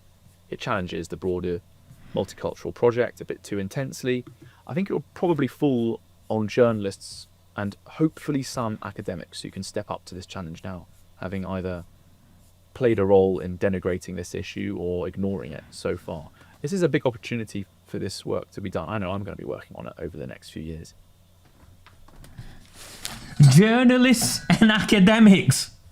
Journalists and academics.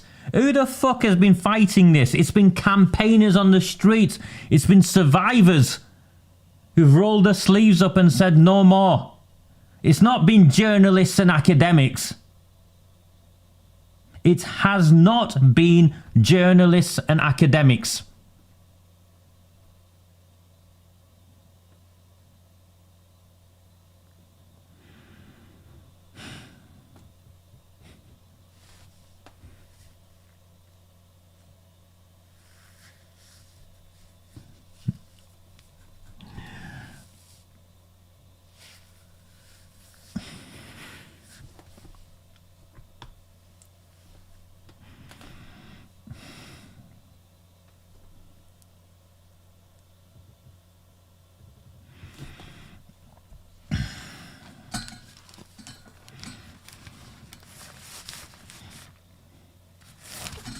What's an academic going to do? Ooh, let's write a paper about it. Let's write a dissertation. Let's write a book. Oh yes, let's write a book about it. Let's write a report. No. The only way we're going to get to the end of this is to hold those responsible to account and legislate against what took place, so that this never happens again, and those who were victims and are now survivors are supported for the rest of their lives.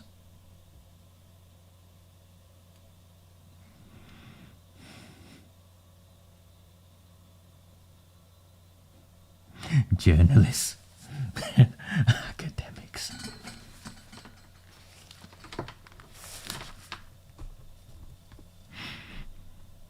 Demonstrating, I think, a key issue is clannishness, cousin marriage playing a role here as well, about community leaders, about a sense of protecting your brotherhood and your biroderi, your clan, rather than standing up for the rule of law and justice and good inter-community relations. Could a former Labour peer, supported by two Labour figures under a Labour government in this sort of inquiry, do that sort of work, do that sort of investigation? There is no bigger test, I think, for this government than that question. If it doesn't do that, as I said, I don't think it will, then it'll sort of fall on us to do so. So the hope isn't really lost there. Others can do this, but we won't have the same powers as them, and that's crucial, isn't it? It is crucial, but we've seen it. We saw it in ICTA. An inquiry can do this because we looked deeply into the church culture and all the religious. Very easy to attack the Church of England and the Catholic Church, for example, but when it comes to broader threats to the multicultural vision of Britain, I think that's where they might find some more political boundaries being thrown up. Yeah, well, I'm not going to comment on all that because I don't know how that ties in at all. Sure. I'd like to see some fantastic research done on it. Yeah, me too. I hope the inquiry does it, but as it stands, they won't do it. As it stands, they won't do it. So, as this is getting prepared, what work is Rotowski's doing to engage survivors, to give them confidence in this process, to get them involved in this? Putting aside the concerns we share about how broad its investigation will be on cultural factors, etc. Even if they fail on that, there are other things that it can.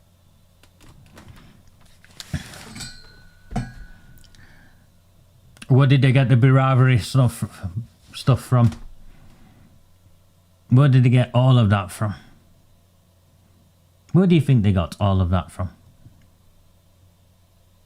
the racially motivated, religiously justified, the culturally accepted, the politically protected, the rape clans, and how I described them as clans. Where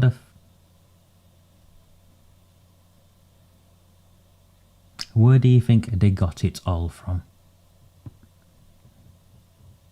Who codified this?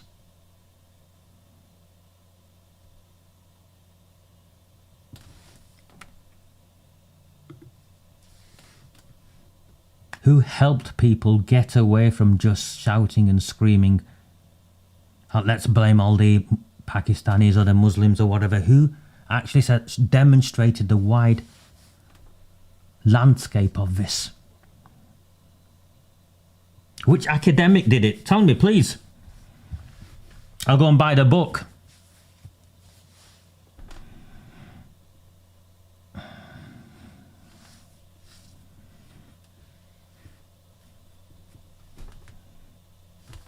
Look at them. Just look at them.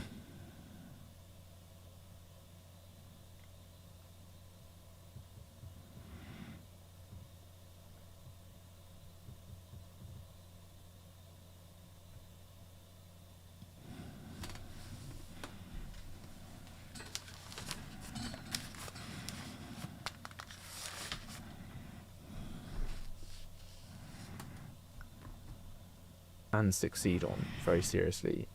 How are you reassuring survivors and victims about that process, and how are they engaging with Svitolskis?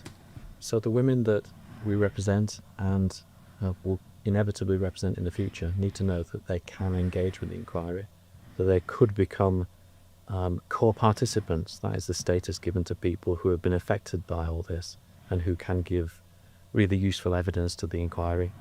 That will involve them giving a statement and potentially having the inquiry confidentially look at their records and how they've been badly treated by the police, social services, NHS and any other organisation. So yeah, they can do that. They can have their voice heard. Not all, women need to know that not all people who come forward to the inquiry will have their day giving evidence in person to the panel, to the inquiry. A minority will. But all the statements will be comprehensive and they will be able to have their voice heard at the inquiry. The lawyers will be poring over their statements and the panel will no doubt read all the women's statements. This is one of my criticisms of Rupert Law's inquiry. And I think it's a legitimate criticism. If you want to be taken seriously as an inquiry, and when people testify, the transcripts have got to be released. The full transcripts have got to be released. Not a little quote on a black background for clicks and shares, but the full transcripts have got to be released. As do the full list of everyone who was called and didn't attend and that sort of stuff.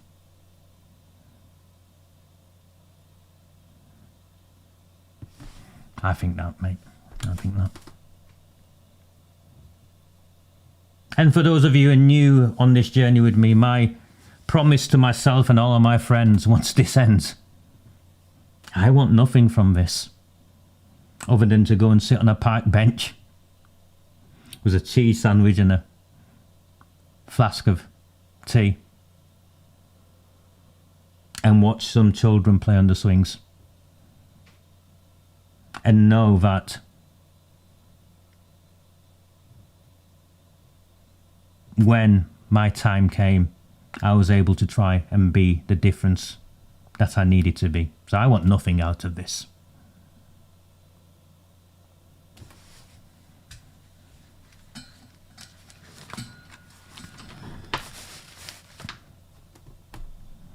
And what will the inquiry mean for the areas that are being investigated? As we understand the inquiry's process, it will have a central sort of national body and it will task local investigations to gather evidence in areas that's been selected, feedback into a national picture.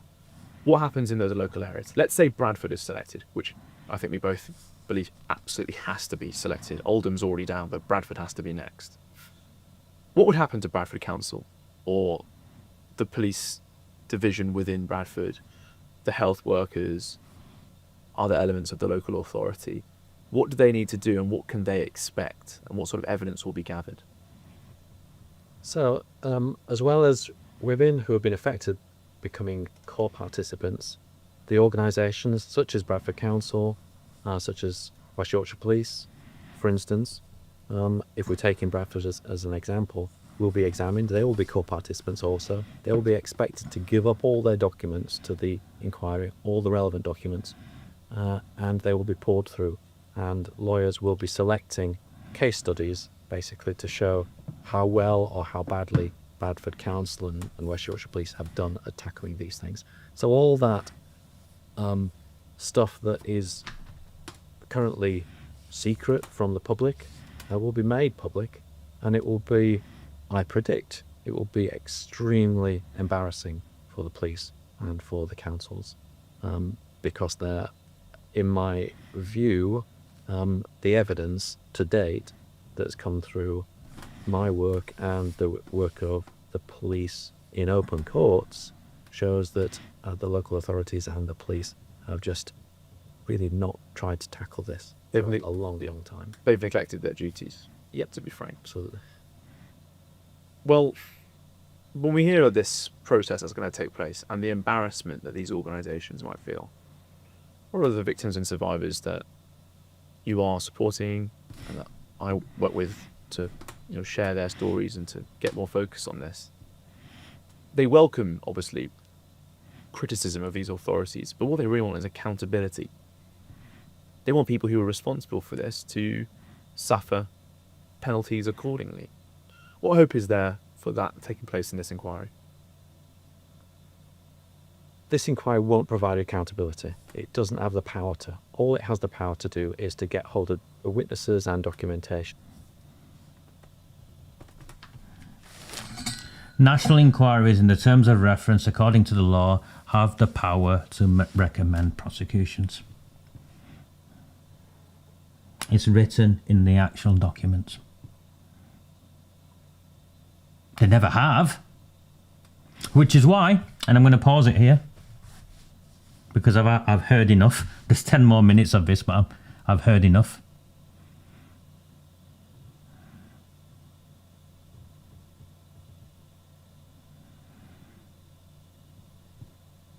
We know that the inquiry is not going to go far enough.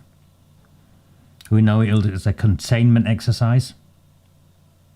Navel gazing. And you can see them already, can't you? The navel gazing.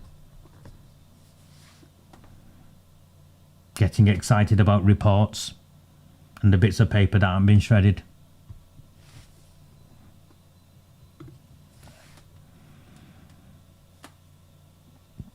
Listen. We want rape gang trials. We want Nuremberg-style rape gang trials. And for a reform, restore, whoever government that comes in, to have that explicitly in their manifesto, even the Conservatives, that a national inquiry has not gone far enough. Over 100,000 of this nation's children were groomed and gang raped, sold in exchange for votes, sacrificed at the altar of multiculturalism. Cover up after cover up. We now know what took place. We know who was responsible at every layer of this, from those who were involved in actively suppressing and hiding information whilst this took place in front of them, to those who covered up, for those who covered up what took place, and for those who covered up and covered up for those who covered up, and so on. I've named the names of those I know. There'll be thousands of them, and every one of them should be put on trial. Rape gang trials. Nuremberg-style rape gang trials. Which political party is brave enough? Or, if they're not, they are just fucking playing us. using this, using the screams of children for electoral gain. And that is as disgusting and disgraceful as those who covered it up in the first place. Nuremberg-style rape gang trials is where this must go. The police officers responsible should be imprisoned in the same way as the politicians who covered it up, in the same way as the social workers who decided to hold these little girls in contempt, and everyone in between. And as for those who are responsible for the gang rape, and remember, I've been very clear that the vast majority of those who gang rape these children, the customer base, the government has not gone after.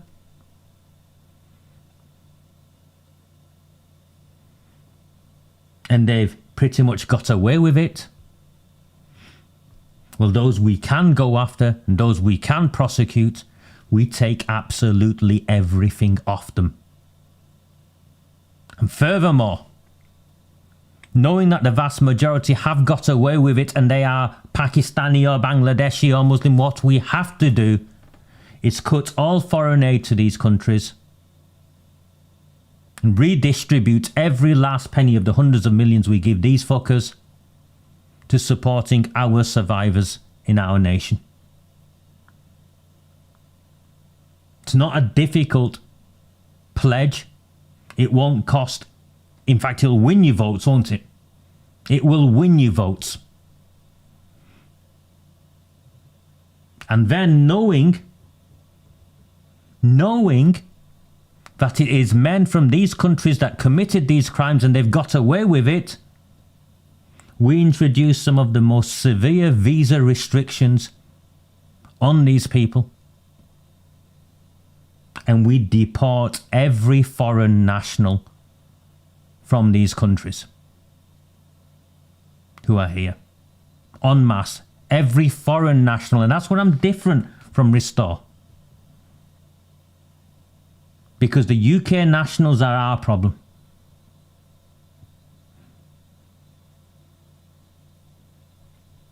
I'm very clear where this goes. People say, Raja, you're talking nonsense, it'll never happen. They said the same about this. They said you will never get this far, we would never get this far. And we have got this far and we will take it further. We know, you know, I know, we all know that the national inquiry is going to be a whitewash. Fine, let's prepare for it to be a whitewash. Let's expose the whitewash at every stage. But at the same time, we now need to pressure the alternative political parties, whether it's the Conservatives, to reform, to restore. I don't know, advance, I don't care. I'm not invested in any one of them. I'm invested in this issue. They need to confirm the redistribution of foreign aid to these countries to a specific survivors fund. The harshest visa restrictions. The deportation of foreign nationals because we know it, they've come from this country. And rape gang trials for all those involved in the cover-up, Nuremberg-style rape gang trials.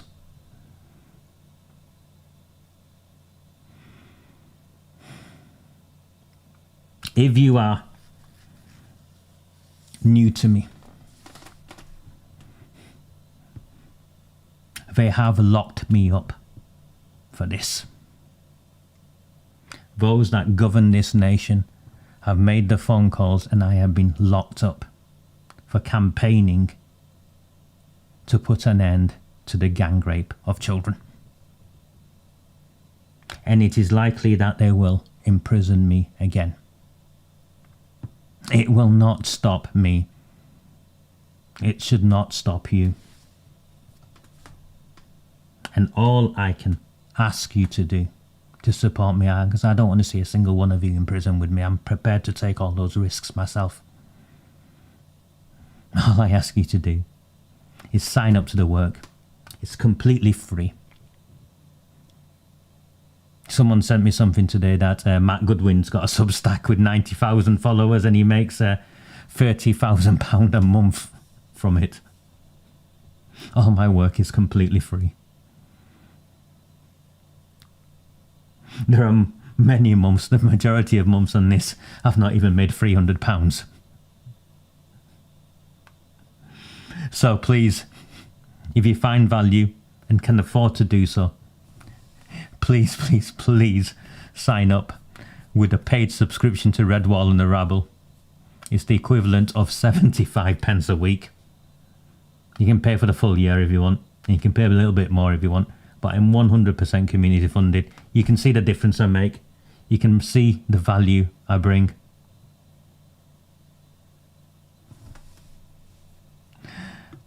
I am taking a break. I'm going to be back tomorrow for some Oldham specific stuff. That's the aim. But this is the last of the sort of Grooming Gang national live transmissions for the Easter period. I have a promise to a daughter of mine that I will go away with her for 10 days. It's the longest we'll ever have gone away. So I'm very much looking forward to it. And it is, it's £30 for the year. Thank you so much. A very, very good evening. Do not fear them. Do not fear any of them.